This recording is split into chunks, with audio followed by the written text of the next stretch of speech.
Mga kabisnes naming minamahal, makikisuyo po kami. Naglalambing po kami sa inyo. Kung maaari po sana ay pakisuportahan natin Analisa Reality Vlog.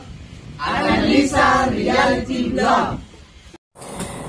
Hello mga kabayan, kumusta po kayo? Magandang buhay. Welcome po muli sa aking YouTube channel, Analisa Reality Vlog. Yung reaction ko po ngayon, ito yung usapang tour po tayo. Tour nila Pinuno Ka-Business. At yung unang araw, paglabas sa bahay nila, nag-stop over, and then, nung nakarating na sila doon sa hindi inaasahang lugar, yung kila Mercedes nga po. Kasi nagpasalamat dito sa Mercedes na binigyan siya ng pagkakataon na makita ang kanyang mga mahal sa buhay. Pero bago ko ituloy, maraming salamat po sa patuloy na suporta ninyo sa aming lahat. Of course, shout out po, Ka-Business Official, Ka-Business Family, Papa Dins TV. Please support po natin no, mga kababayan, mga kapapi, at saka mga ka-business dyan. And maraming salamat din po sa mga silent viewers, mga bagong pasok, nag-subscribe po sa aking munting kubo. Salamat po sa suporta ninyo. At sa hindi ho, kumbaga napansin nyo, tiningnan nyo, nag-click kayo ng subscribe. Maraming salamat po, malaking bagay yun para sa akin. At yung mga andyan, yung mga nagla-like, nagko-comment, at nagsishare. At welcome back po doon sa mga nandyan na nakakabalik uli sila, nanonood ng aking mga reaction. Maraming salamat po talaga. So ito ngayon, short reaction lang po ito. Una ay yung pag-alis nga nila Pinuno Ka-Business nung day 1. Ala, grabe. Pansin natin yung kasiyahan nila, excited. Siyempre, natuloy na rin yung inaasam-asam nila na makapag-tour, makapagpahinga, makapag-relax sa paraan na ganun. Pero hindi lang po talaga yon relax. Hindi lang yun pa-chill-chill. Dahil nga, mayroon din silang purpose kung bakit sila mag-tutor. Una na doon, siyempre, sa mga lugar na dadaanan nila, kung mayroon mang halimbawa, kay Nika, kay Intoy, andyan pa pala si Mercedes. So, madadaanan yung kanilang mga pamilya, masisilip, mabibisita. Pero ang ano nila talaga, main destination is Davao. So, on the way, mayroon silang napupuntahan, mayroon silang naabutan ng tulong. So, ito na nga. So, nasabi nga dito ni Pinuno Ka-Business nung una, yun, kumain sila, long table, napakasaya, sarap tingnan, no? Basta masaya lang. Wala kang maibang masasabi na makikita mong nandoon lahat sa mahabang lamesa, sabay-sabay silang kumakain. At nandoon yung nanay at tatay, ang daming anak ni Mrs. Ka-Business. At saka si Pinuno Ka-Business, di ba? Iba-ibang lahi, iba-ibang pamilya, pero nagkakasundo, masaya. Nagrespetuhan, nag-iintindihan, nagbibigayan. Yun nandoon sa Ka-Business family. At ito ay ma-adapt natin yung mga bagay-bagay na nakikita natin, ayan, mabuti, maganda sa pamilya. O, siyempre, hindi perfecto.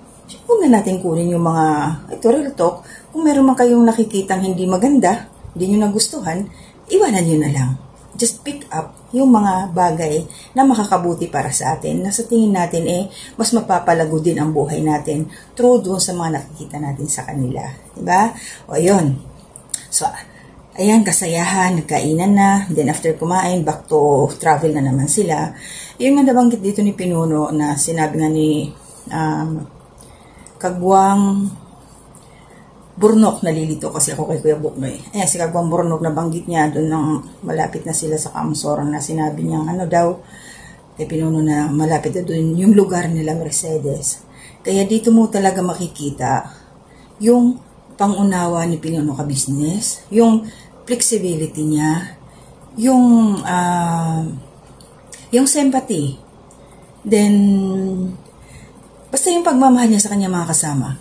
So, nung nalaman niya na doon lang pala malapit na sila sa lugar nila Mercedes, binigyan niya ito ng chance, Siyempre, nag-uusap mismo yan si Mrs. Ka-Business, si Pinuno Ka-Business, silang dalawa Kumbaga sila yung dyan sila yung ulo, sila yung mayor.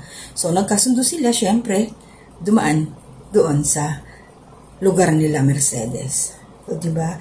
At ito nga nung namalengke sila Mercedes, kasama sila Papa Dins, yung kasag, si Intoy, Si Boogie, kasama ba si Boogie? Si Bong kasama.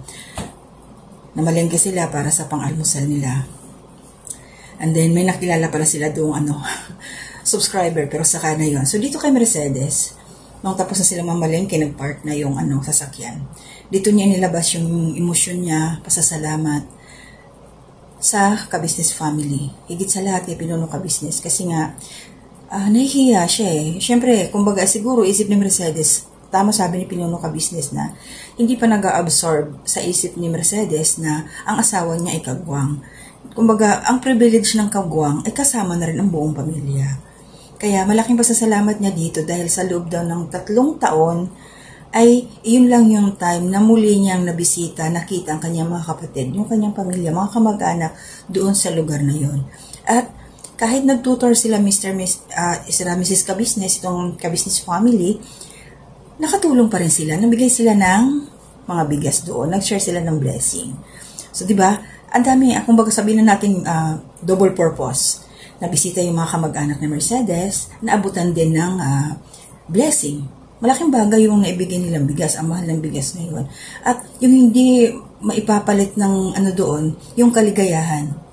Yun ang hindi mabibili. Yung kaligayahan ng Mercedes na after 3 years, nakita niya yung kanyang mga kadugo. At nakita din ng kanyang mga kamag-anak, yung mga anak ni Mercedes. Tingnan niyo, di ba, may baby pa siya. At more blessings, more thankful dahil nga si Bornok, alive. Buhay na buhay, nakasurvive sa kanyang pagsubok na pinagdaanan. At syempre, para kay Mercedes, grabe yun, di ba? Bilang asawa, yung karamdaman, yung nararamdaman ni Mercedes, nandiyan yung asawa niya, kasama nila ngayon, sobra-sobra. Sobra-sobra talaga yun. Sobrang pasasalamat. At maraming salamat dito kila Pinuno Ka-Business, kila Papa Dins, dahil todo support sila sa kanilang mga team. Especially, ito nga, yung mga kagwangs natin. Napasaya niyo po si Mercedes Pinuno dahil nga nag-adjust kayo, yung awa, hindi naman totally awa. Nararamdaman niyo yung yung pangungulila sa mga kapatid, pamilya, na matagal nyo nang hindi nakikita, ibinigay nyo yung kay Mercedes. Kaya sobrang saya ng pamilya ni Borno. Salamat Pinuno. Siguro sa iba, hindi nila napapansin ang kabutihan ng iyong puso, pero para sa amin, nakikita namin kung paano kayo, kung paano nyo ipasok yung iyong sarili sa iyong mga kasamahan. Na pinararamdam mo talaga sa kanila yung tunay na pagmamahal ng isang pamilya. Siyempre, walang perpekto eh. May mga nagkakamali tayo, yung mga ganon-ganon. Kasi siyempre, mayroong may mga pangyayari sa ating kapaligiran na hindi maiwasan na kailangan nating i-handle. Pero, dito tayo sa good vibes, siyempre. Kasi kasama sa buhay yun eh. May mga downs. Pero hindi pwedeng down na lang tayo. Kailangan nating mag-up din. Diba? So, maraming salamat talaga, Pinuno Ka-Business, Mrs. Ka-Business, Papa Dins TV, kay Boss Dave, sila Budang, pamilyang to is talaga inspiration kayo. Sa totoo lang, inspiration kayo. At hanggang dulo, kahit anong mangyari, sakit ng kalingkingan, sakit ng buong katawan, sama-sama po tayo. Walang iwanan po. Yes, tama po, Pinuno Ka-Business. Walang iwanan po ito. Bahala na. Basta nandoon tayo lahat sama-sama. At yun, nag-iingat kayo sa inyong pag-travel, biyahe, na yung iba, akala nila, nagliliwaliw lang kayo, nagchichiling-chiling lang kayo, nasasabihin nila,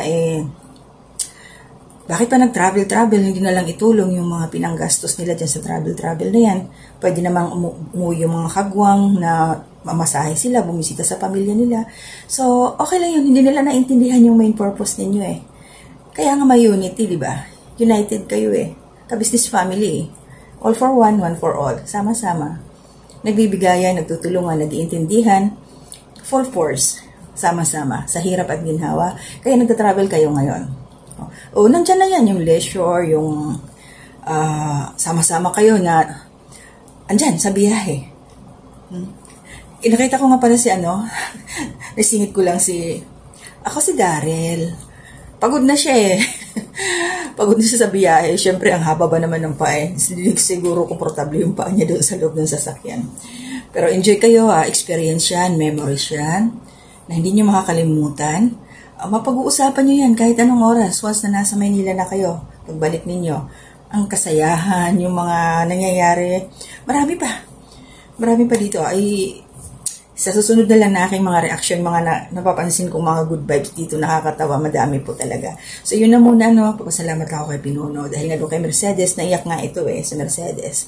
Okay na yan, kasi nga Mercedes, nakita mo na ang iyong mga mahal sa buhay, mga kapatid mo, mga tsuhin mo, mga tsahin mo, so nandoon. So salamat po sa biyayang isinor ninyo, Pinuno Ka Business at saka Mrs. Ka Business. Tulong-tulong, sipag na ni Bong, marunong na siya talaga, tumutulong na, nagkukusa na siya. Ang galing na ni Bong. Pagpatuloy mo lang yung Bong, ha, huwag ka nang magpapasaway ulit. Sige po, hanggang dito na lang, magsa-shoutout ako. Pasalamat. Salamat po dun sa mga hindi nag-skip ng ads. Thank you po. At syempre, shoutout po kay Kabayan, Vilma Ortega. Shoutout. Salamat po sa support. Ma'am Monica Jimenez, thank you po. Shoutout. Welcome back, Tataruma Nature Sound. Shoutout po. And of course, Kabayan mo si Pascual, shout out. Maraming salamat sa buong pusong suporta ninyo sa buong Ka-Business family. Kasama na yung mga kasamahan kong mga reactors. Nandoon kayo palagi nakasuporta sa aming lahat. Salamat po sa pangunawa. Maraming salamat. Ingat po palagi. And of course, Ate Ninette Recta, kumusta po? Ingat. Thank you sa support. Nakikita kita palagi. Salamat po. And Kabayan Marilyn Cabanilla, shout out po. Thank you sa support. And Kabayan Jessie Lucas, shout out. Ingat po Kabayan. Ate Marilyn, hello, kumusta? Ingat po palagi. And Ate Ems Cords, Ate Ems ng Calamba City, tama. Thank you po sa support palagi. And Kabayan Julia Pardales in dyan sa Dubai. Kabayan, ingat. And of course, may kababayan. Shout out Mia Bumanlag sa Cebu. Kabayan, itayo natin ang Ka-Business Official dyan sa Cebu, Papa Dins TV, Ka-Business Family, Kita-Kits. Support Kabayan. Malay natin, hindi natin masabi ang takbo ng panahon. Nakarating na kaya sila Pinuno dyan sa Cebu. Doon sila sa Daan Bantayan yata, yun sila nagpunta nung nakaraan. So malay natin sa susunod, sa South naman sila. Mualbual. Diba? Ingat Kabayan, Mia Bumanlag. Lagi kitang isa-shoutout dito. Maraming salamat po. Hanggang dito na muna ang aking reaksyon. At gabayan tayo ni Lord. Mag-iingat tayo palagi. Laban lang sa buhay. To God be the glory. Bye-bye.